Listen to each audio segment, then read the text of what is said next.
মানিক বন্দ্যোপাধ্যায়ের স্যার এই মুহূর্তে তো মনে পড়ছে না। আচ্ছা, ঠিক আছে। আপনি একটা কথা বলুন, জিরো ট্রান্সফার এটা কি? জিরো, স্যার সঠিক জানা নেই এটা আমার। Negative transfer, positive transfer? না স্যার, এই বিষয়ে জানা নেই আমার। আচ্ছা, এ বিষয়ে কোনো অ্যান্সার মানে আপনার এখন মনে পড়ছে না, তাই তো? হ্যাঁ স্যার। আচ্ছা, স্কিমা কি?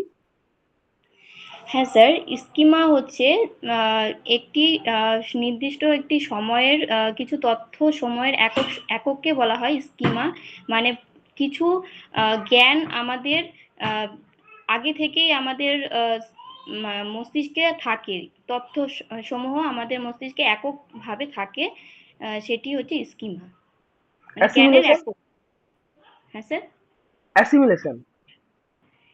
অ্যাসিমিলেশন হচ্ছে সহযোজন, যেটি আহ, যে নতুন জ্ঞান যেটুকু আমাদের স্কিমাতে আছে তার সাথে নতুন কিছু সংযোগ ঘটিয়ে বিস্তারিতভাবে যে জ্ঞানটি বিস্তার করা হয় সেটা হচ্ছে সহযোজন। তাহলে অ্যাকোমোডেশন কি? অ্যাকোমোডেশন হলো আহ, স্কিমার স্কিমাকে কাজে লাগিয়ে যে আমি নতুন একটা তথ্য অর্জন করতে পারি। অ্যাসিমিলেশন আর অ্যাকোমোডেশন ঠিক বললেন?